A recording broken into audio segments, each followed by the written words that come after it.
আসসালামু আলাইকুম প্রিয় ছাত্রছাত্রীরা, আশা করি এই করোনা মহামারীর সময়কালে তোমরা সবাই সুস্থ আছো, ভালো আছো। আল্লাহর অশেষ রহমতে আমরাও ভালো আছি। আজ তোমাদের নিয়ে অনলাইনে প্রথম ক্লাস শুরু করতে যাচ্ছি। আশা করি সবাই মনোযোগী হয়ে পড়াশোনার মাধ্যমে ভবিষ্যতের যে কোনো সিদ্ধান্ত জন্য আমরা নিজেদেরকে প্রস্তুত করতে পারবো ইনশাল্লাহ। চলে আসি পড়ালেখায়।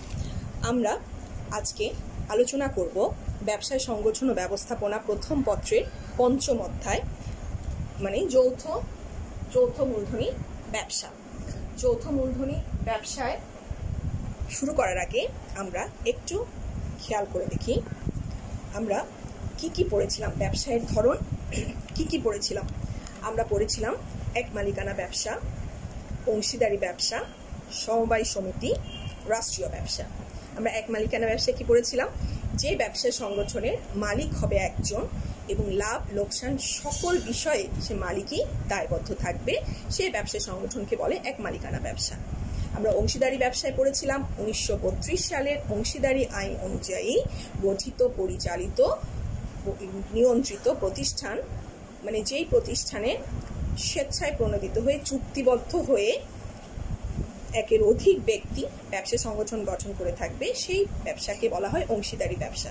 তার মানে 1932 সালের অংশীদারি আইন অনুযায়ী স্বেচ্ছায় প্রণোদিত একের অধিক ব্যক্তি চুক্তিবদ্ধ হয়ে যে ব্যবসা সংগঠনটি গঠন করে তাকে বলা হয় অংশীদারি ব্যবসা। এরপর আমরা পড়েছিলাম সমবায় সমিতি।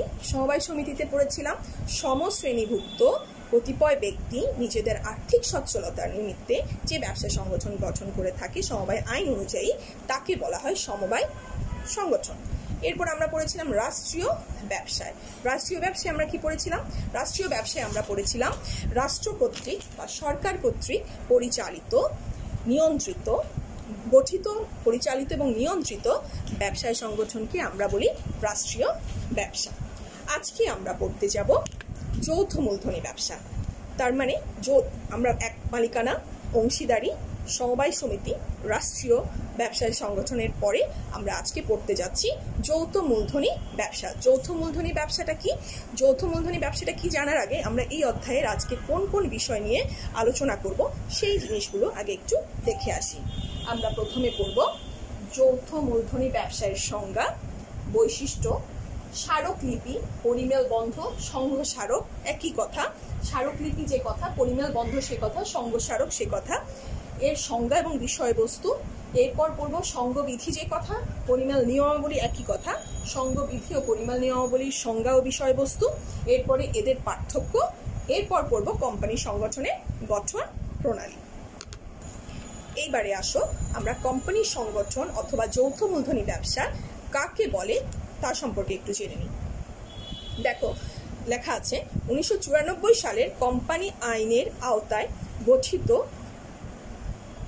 পরিচালিত ও নিয়ন্ত্রিত প্রতিষ্ঠানকে কি বলে? কোম্পানি সংগঠন বলে। তার মানে বিনিয়োগ করে, মূলধন বিনিয়োগ করে স্বেচ্ছায় প্রণোদিত হয়ে 1994 সালের কোম্পানি আইনের আওতায় গঠিত, পরিচালিত এবং নিয়ন্ত্রিত প্রতিষ্ঠানকে আমরা বলি কি? যৌথ মূলধনী ব্যবসা অথবা কোম্পানি সংগঠন। ঠিক আছে, এখন আসো এর বৈশিষ্ট্য। তোমরা কোন কোন বৈশিষ্ট্য দেখে বুঝবা এই উদ্দীপকে যা বলছে তা যৌথ মূলধনী ব্যবসা নিয়ে আলোচনা করছে। তাহলে আমাদের অবশ্যই যৌথ মূলধনী ব্যবসার বৈশিষ্ট্য সম্পর্কে জানতে হবে। এবার আসো আমরা যৌথ মূলধনী ব্যবসার বৈশিষ্ট্য নিয়ে আলোচনা করি। একটু খেয়াল করলে দেখবে বৈশিষ্ট্য, প্রথম বৈশিষ্ট্য হচ্ছে আইন সৃষ্ট প্রতিষ্ঠান। আমরা এক মালিকানা ব্যবসা পড়েছি, অংশীদারি ব্যবসা পড়েছি, সমবায় সমিতি পড়েছি। এগুলো কোনোটাই কি নয়? আইন সৃষ্ট নয়। এগুলোর তেমন কোনো স্ট্রং আইন নেই, যার ফলে এগুলো বিলোপ সাধনও খুব সহজ এবং দায়টাও ছিল অসীম। ওই ব্যবসা প্রতিষ্ঠানগুলোর বা ওই ব্যবসার সংগঠনগুলোর ওই সমস্যাগুলোকে এড়ানোর জন্য নতুন যে ব্যবসা সংগঠন গঠিত হয়েছে সেটাই হচ্ছে যৌথ মূলধনী ব্যবসায়। তার মানে যৌথ মূলধনী ব্যবসায় প্রথম বৈশিষ্ট্য হচ্ছে এটা সম্পূর্ণ আইন সৃষ্ট। 1994 সালের কোম্পানি আইনের আওতায় এটি গঠিত, পরিচালিত এবং এর গঠন প্রণালীতে যেমন আইনের আনুষ্ঠানিকতা পালন করতে হয়, ঠিক তেমনি বিলোপ সাধনে এটা আইনের আনুষ্ঠানিকতার মাধ্যমেই করতে হয়। সেজন্য যৌথ মূলধনী ব্যবসা অথবা কোম্পানি সংগঠন সম্পূর্ণ আইন সৃষ্ট একটা প্রতিষ্ঠান। এরপরে আসো কৃত্রিম ব্যক্তিসত্তা। ব্যক্তিসত্তা বলতে আমরা কি বুঝি? আমার ব্যক্তিসত্তা বলতে আমরা কি বুঝি? আমার নাম, আমার একটা অস্তিত্ব, তাই না? তাহলে আমার নাম আর অস্তিত্ব যদি আমার ব্যক্তিসত্তা হয়ে থাকে, তাহলে প্রতিষ্ঠানের নাম এবং তার অস্তিত্বই হবে তার ব্যক্তিসত্তা। এখন যেহেতু প্রতিষ্ঠান মানুষ নয়, সেহেতু একে কৃত্রিম ব্যক্তিসত্তা বলা হয়। তার মানে প্রতিষ্ঠানের নিজস্ব একটা নাম থাকবে, সিলমোহর থাকবে, একটা অবস্থান থাকবে, একটা ঠিকানা থাকবে। সে কারণেই যৌথ মূলধনী ব্যবসায় অস্তিত্বটা ব্যক্তিসত্তাটা কৃত্রিম ব্যক্তিসত্তা। ঠিক আছে? তার মানে যৌথ মূলধনী ব্যবসা করতে হলে অবশ্যই তার একটি কৃত্রিম ব্যক্তিসত্তা তৈরি করতে হবে। এরপরে চলে আসো চিরন্তন অস্তিত্ব। চিরন্তন অস্তিত্ব মানে কি? কথাটা শুনলেই বোঝা যায় না, অস্তিত্বটা চিরন্তন, তাই না?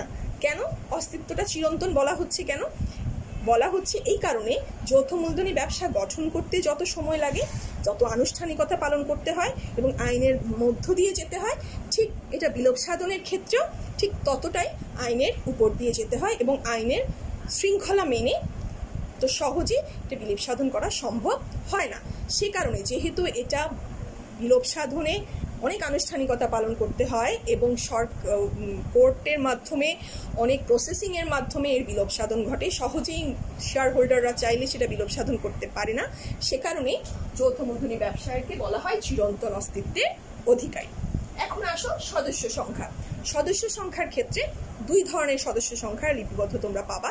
একটা হচ্ছে পাবলিকের ক্ষেত্রে, একটা হচ্ছে প্রাইভেটের ক্ষেত্রে।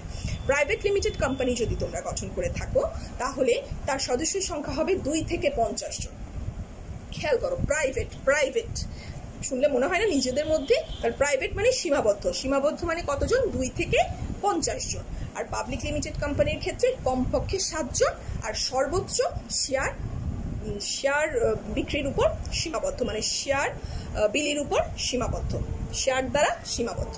ঠিক আছে? তাহলে পাবলিক, যেহেতু পাবলিকের কাছে, পাবলিক কথাটা মানে পাবলিকের কাছে শেয়ার, তার মানে পাবলিক লিমিটেড কোম্পানির ক্ষেত্রে সর্বনিম্ন 7 জন, সর্বোচ্চ শেয়ার দ্বারা সীমিত। ঠিক আছে? গেল সদস্য সংখ্যা। এরপর আসো সাধারণ সিলমোহর। সাধারণ সিলমোহর কেন? যেহেতু নিজস্ব একটা ব্যক্তিসত্তা আছে কোম্পানি সংগঠনের, তাহলে তার নিজের নামের একটা সিলমোহর আছে। নিজস্ব একটা সিলমোহর তাকে কি করতে হয়? ক্যারি করতে হয় তার বৈধতার জন্য, তার কাগজ কলমের বৈধতার জন্য, তার ব্যবসায়ের বৈধতার জন্য তাকে একটা নিজস্ব সিলমোহর মেনটেন করতে হয়। তার মানে ব্যবসা সংগঠন, যৌথ মূলধনী ব্যবসা নিজস্ব একটা সিলমোহর অবশ্যই থাকবে। এটা হচ্ছে এর একটা অন্যতম বৈশিষ্ট্য। এরপরে আসো শেয়ার মূলধন। ব্যবসা মানে মূলধন, আর শেয়ার মূলধন কি? যৌথ মূলধনী ব্যবসার কাজই হলো শেয়ার বিক্রির মাধ্যমে মূলধন কালেক্ট করা, মূলধনকে কালেক্ট করা। ঠিক আছে? সো শেয়ার মূলধন মানে এটা একটা বৈশিষ্ট্য যৌথ মূলধনী ব্যবসার, শেয়ার বিক্রির মাধ্যমে, শেয়ার প্রদানের মাধ্যমে শেয়ার হোল্ডারদের দেওয়া টাকাকে নিয়েই মূলধন করেই আমরা কি করতে পারি? ব্যবসা সংগঠন গঠন করতে পারি। কোন ধরনের? যৌথ মূলধনী ব্যবসা। তাহলে যৌথ মূলধনী ব্যবসার মূলধনটা হবে বড়, মূলধনের পরিমাণটা হবে বেশি এবং আনুষ্ঠানিকতার মাধ্যমে, শেয়ার বিক্রির মাধ্যমে এটার মূলধন গঠিত হবে। এরপরে আসো শেয়ারের হস্তান্তরযোগ্যতা। ওই যে বললাম দুই রকম, একটা হচ্ছে পাবলিক লিমিটেড কোম্পানি, একটা হচ্ছে private limited company. Private limited কোম্পানির ক্ষেত্রে শেয়ার অবাধে হস্তান্তর করা যায় না, কিন্তু পাবলিক লিমিটেড কোম্পানির ক্ষেত্রে শেয়ার অবাধে হস্তান্তর করা যায়। এবং আমি যখন চাইবো, যখন আমার প্রয়োজন হবে, আমার কোম্পানির প্রয়োজন, আমার প্রতিষ্ঠানের প্রয়োজন হবে, সেই প্রতিষ্ঠানের স্বার্থে আমরা চাইলে পাবলিক লিমিটেড কোম্পানির শেয়ার অবাধে কি করতে পারবো? হস্তান্তর করতে পারবো। তাহলে এটাও একটা যৌথ মূলধনী ব্যবসার বৈশিষ্ট্য যে পাবলিক লিমিটেড কোম্পানি মানে, তার মানে পাবলিক লিমিটেডের ক্ষেত্রে পাবলিক লিমিটেড কোম্পানির শেয়ার হস্তান্তর করা যায়। এরপরে আসো সীমাবদ্ধ দায়। সীমাবদ্ধ দায় কি? একমাত্র কোম্পানি সংগঠনের দায়টাকেই সীমিত করা হয়েছে। দুই রকমের সীমিত, তোমরা যখন প্রকারভেদ যখন আমি পড়াবো তখন দেখবা। প্রতিশ্রুতি দ্বারা সীমাবদ্ধ, শেয়ার দ্বারা সীমাবদ্ধ, দুই ধরনের সীমাবদ্ধ দায় থাকে। তার মানে শেয়ার দ্বারা সীমাবদ্ধ বলতে আমি যত টাকার শেয়ার কিনেছি আমার দায় বহন করাটা ততটুকুই। তার মানে আমার দায় মানে কি? লসটা, আমার যে দায় তৈরি হবে প্রতিষ্ঠানের শেয়ার হোল্ডার হিসেবে, সেই দায়টা শেয়ার মূল্য দ্বারা সীমিত হতে পারে অথবা প্রতিশ্রুতি দ্বারা সীমিত হতে পারে। তাহলে সীমাবদ্ধ দায়টা হচ্ছে এটার একটা কোম্পানি সংগঠনের একটা অন্যতম বৈশিষ্ট্য, এটার দায়টা সীমিত। এরপরে আসো বিধিবদ্ধ দায়িত্ব। অবশ্যই কোম্পানি সংগঠনের পরিচালনার ক্ষেত্রে বিধিবদ্ধে সংঘ স্মারক এবং স্মারক লিপি সংঘবিধি, এখানে যা যা লিপিবদ্ধ, যা যা নিয়ম লিপিবদ্ধ করা আছে সেই বিধিবদ্ধ নিয়ম অনুযায়ী আমাদেরকে দায়িত্ব পালন করে যেতে হবে। এরপরে আসো বৃহদায়তন প্রতিষ্ঠান। মূলধন যেহেতু বেশি, আনুষ্ঠানিকতা যেহেতু বেশি, প্রতিষ্ঠানও বৃহদায়তন, তার মানে যৌথ মূলধনী ব্যবসায়ের আয়তনটা বৃহৎ হবে। তাহলে এই গেল আমাদের যৌথ মূলধনী ব্যবসায়ের বৈশিষ্ট্য। এখন আমরা পড়তে যাব সংঘলিপি বা পরিমাণ বন্ধ বা সংঘ স্মারকের সংজ্ঞা ও বিষয়বস্তু। ঠিক আছে, দেখো স্মারকলিপি বা MOA, তোমরা যেটা দেখছো MOA এর অ্যাব্রিভিয়েশন হচ্ছে মেমোরান্ডাম অফ অ্যাসোসিয়েশন। মাঝে মধ্যে প্রশ্ন থাকে MOA এর পূর্ণরূপ কি, তোমরা ভালো করে জেনে নাও। MOA এর পূর্ণরূপ হচ্ছে মেমোরান্ডাম অফ অ্যাসোসিয়েশন। কাকে বলে এটা? এটা হচ্ছে প্রতিষ্ঠানের মূল দলিল।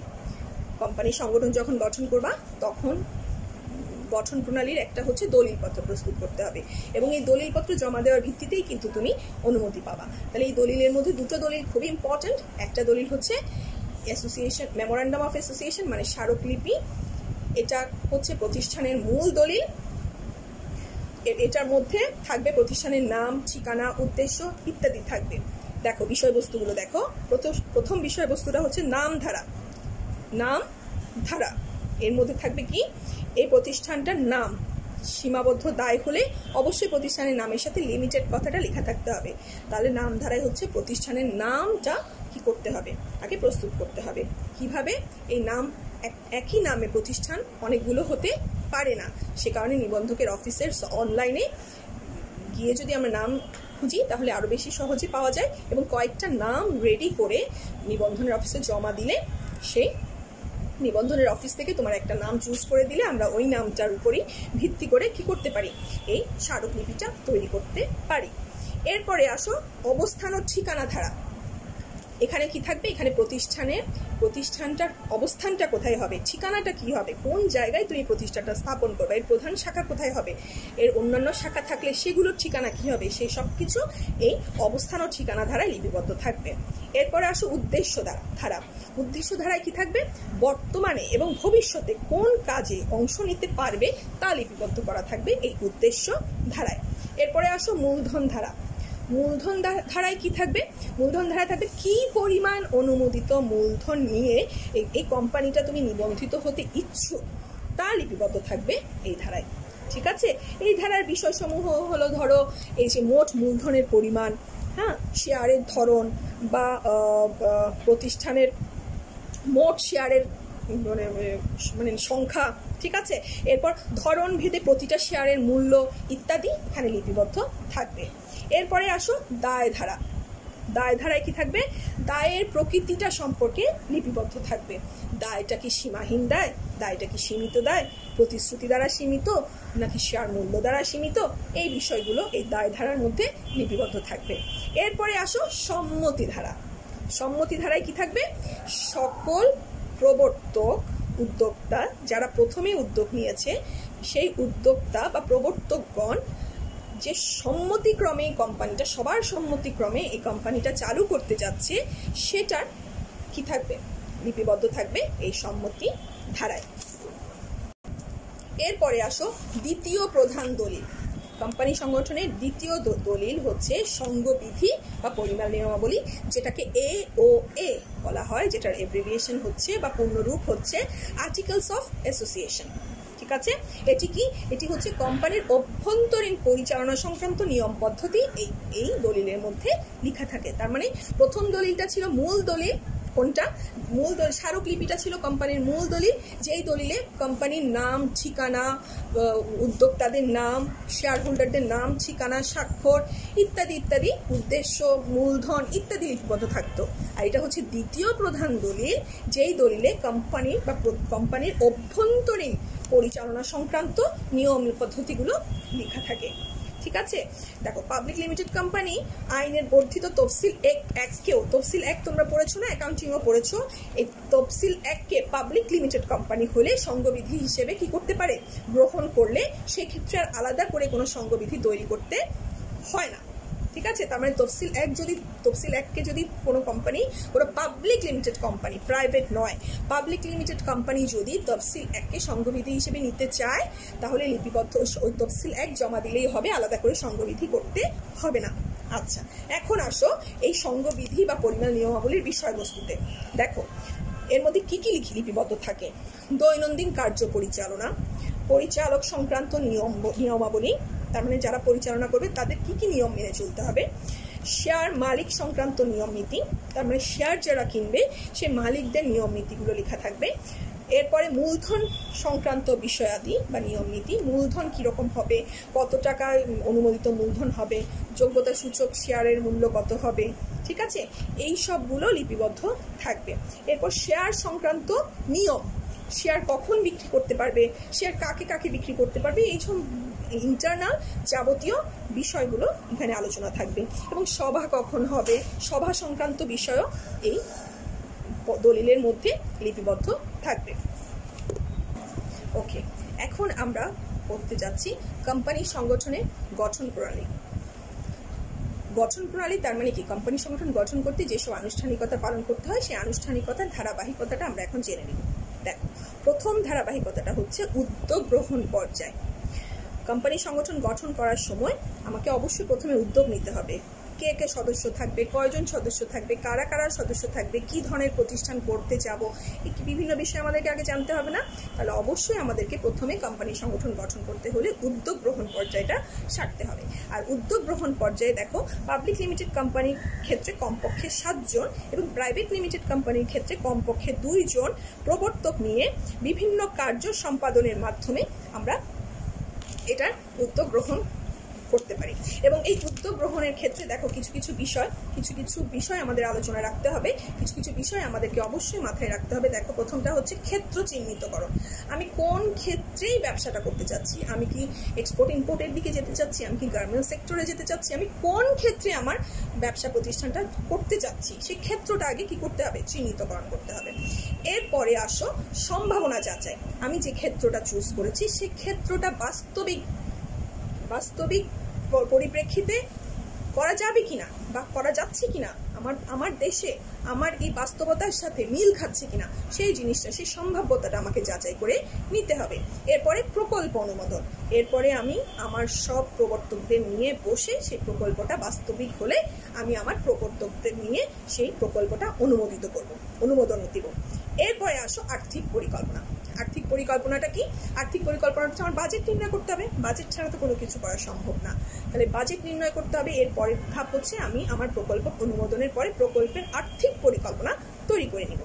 এরপরে আসো নাম নির্বাচন। এরপরে আমরা যাব কিসে, নাম নির্বাচন। নাম নির্বাচন করব কিভাবে? ওই যে বললাম, নিবন্ধকের অফিসের সফটওয়্যারে গেলে বা নিবন্ধকের অফিসের ওয়েবসাইটে গেলে আমাকে নাম নির্ধারণ করে দিতে ওরা আমাদেরকে সাহায্য করবে এবং কয়েকটা পছন্দনীয় নাম চুজ করে আমি নিবন্ধকের অফিসে জমা দিলে ওরা চেক করে আমাকে যে কোনো একটা নামে ছাড়পত্র প্রদান করবে এবং ওই ছাড়পত্রটা নিয়েই আমি কোম্পানির বাকি কাজে সামনের দিকে এগোতে পারবো।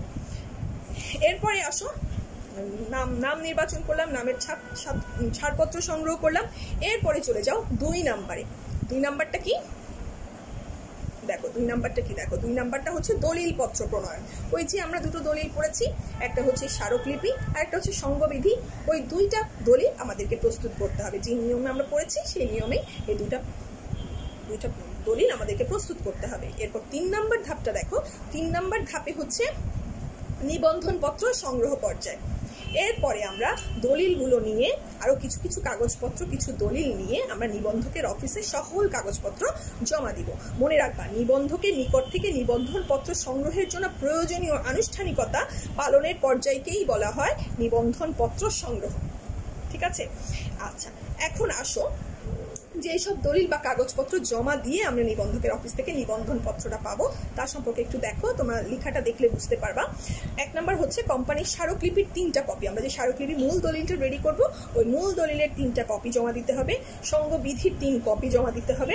এরপর উদ্যোক্তা পরিচালকদের নাম, ঠিকানা ও পেশা লিখে জমা দিতে হবে। এরপরে হচ্ছে উদ্যোক্তা পরিচালকদের নিজস্ব স্বাক্ষরযুক্ত দায়িত্ব পালনের সম্মতিপত্র দিতে হবে। এরপরে হচ্ছে এই যে উদ্যোক্তা পরিচালকদের যোগ্যতা সূচক শেয়ার ক্রয়ে সম্মত আছে এই মর্মে একটি চুক্তিপত্র জমা দিতে হবে। এরপরে আসো হাইকোর্টের উকিল বা সংঘবিধির উল্লেখ কোনো পরিচালক কর্তৃক প্রদত্ত যথার্থতার ঘোষণাপত্র জমা দিতে হবে।